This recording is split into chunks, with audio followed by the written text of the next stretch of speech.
In a ward of 23 patients at Rochford Hospital, 12 people have died in 2 weeks. The Prittlewell ward caters for acutely ill elderly patients. All those who died were suffering from feverish flu-like symptoms and a chest infection. The Public Health Department was called in by a charge nurse alarmed at the number of deaths in such a short space of time. Meanwhile, at the Orsett Hospital in Basildon, 5 elderly and frail people died with similar symptoms in a week. The Public Health Department found the death rate amongst the elderly was higher than it had been for 4 years. Both wards have now been closed to new admissions. We have a tremendous number of very elderly in our population and consequently very elderly in our wards.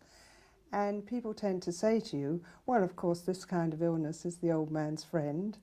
And we do have excessive deaths at this time of year. But as DPH, I'm not really prepared to accept that. I decided we must look at the situation, which is what we're doing. It seems all the patients were displaying classic flu symptoms, but there's so far been no trace of the flu bug. 2 separate microbiologists are now trying to see if the deaths are linked to a mystery virus.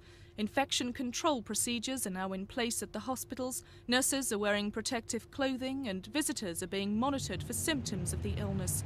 It's believed the wards will be closed to new admissions for at least a week while scientists try to identify the source of the infection. Sharon Doughty, Thames News.